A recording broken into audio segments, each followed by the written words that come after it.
जय सियाराम। म युवा ज्योतिष तथा वास्तु रिसर्चर र सँगसँगै तन्त्र एक्सपर्ट हजुरहरूको अगाडि आज फेरि एउटा सानो टपिक लिएर उपस्थित भइसकेको छु। आजको टपिक रहेको छ अनलाइन स्क्याम बारेमा। धेरै मानिसहरू अहिले यो विगत धेरै समयदेखि स्क्याममा परिराख्नु भएको छ, ठगी भइराख्नु भएको छ। र स्क्याम भन्ने बित्तिकै कपडा किन्दाखेरिमा पैसा पठाइदिने, कपडा नआउने मात्रैमा पनि होइन, विभिन्न किसिमको स्क्यामहरू भइराखेको हुन्छ।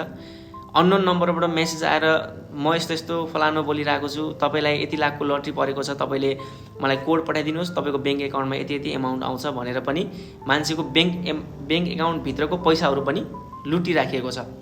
धेरै प्रकारले स्क्यामहरू भइराखेको छ। अब जानौँ यो अनलाइन स्क्याम चाहिँ विशेष गरी कस्तो अवस्थामा हुन्छ भनेर चाहिँ हाम्रो ज्योतिषीय भाषामा जानौँ। हाम्रो कुण्डलीको 12वटा भावमध्ये विशेष गरी थर्ड हाउसलाई हामीले कम्युनिकेसनको हाउस भनिन्छ, जसलाई चाहिँ हामीले अनलाइन इन्टरनेट मास मिडियाबाट जोड्न सक्छौँ।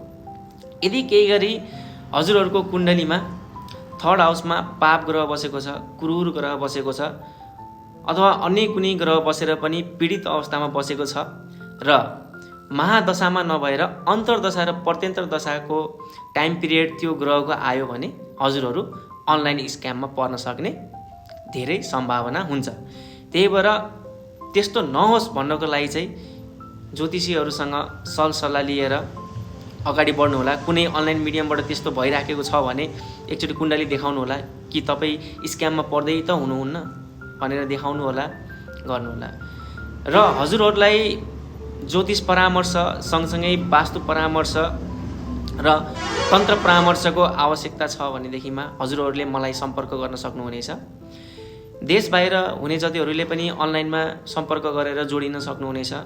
नेपालमै हुने जतिहरूले चाहिँ मलाई अनलाइनबाट पनि कन्ट्याक्ट गर्न सक्नुहुनेछ र सँगसँगै फिजिकल्ली भेटेर पनि परामर्श लिन सक्नुहुनेछ।